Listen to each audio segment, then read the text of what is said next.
بسم اللہ الرحمن الرحیم۔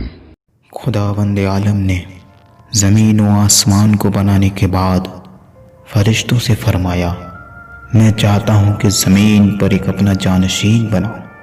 میں چاہتا ہوں کہ ایک انسان مٹی سے بناؤں اور اس میں اپنی روح پھونک دوں۔ فرشتوں نے کہا، اے پروردگار، کیا تم چاہتے ہو کہ ایسا انسان پیدا ہو جو زمین پر فساد و خون ریزی برپا کرے؟ خداوند عالم نے کہا، جو چیز میں جانتا ہوں وہ تم نہیں جانتے۔ فرشتوں نے کہا، ہم کچھ نہیں جانتے سوائے کہ جو تو نے ہمیں علم دیا۔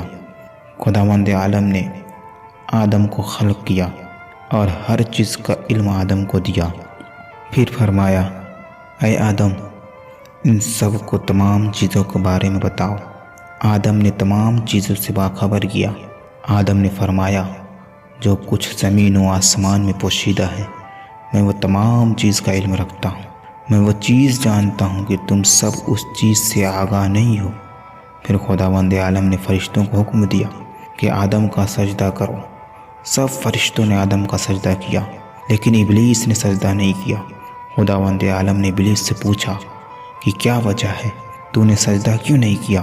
کیا اس وجہ سے تو نے سجدہ نہیں کیا کہ میں نے اسے بنایا ہے، یا اس وجہ سے کہ تو اپنے آپ کو بہتر سمجھتا ہے؟ ابلیس نے کہا، ہاں، میں اس سے بہتر ہوں، کیونکہ تو نے اسے مٹی سے بنایا ہے اور مجھے آگ سے۔ شیطان نے امر الہی کی مخالفت کی۔ خداوند عالم نے اس کو جنت سے نکلنے کا حکم دے دیا اور فرمایا، میری لعنت تجھ پر تا قیامت رہے گی۔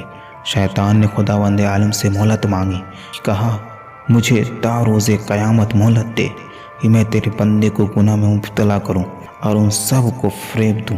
خداوند عالم نے کہا، جا، میں نے تجھے مہلت دی اور فرمایا کہ تو سب کو فریب دے سکتا ہے، لیکن میرے خاص بندے کو فریب نہیں دے سکتا۔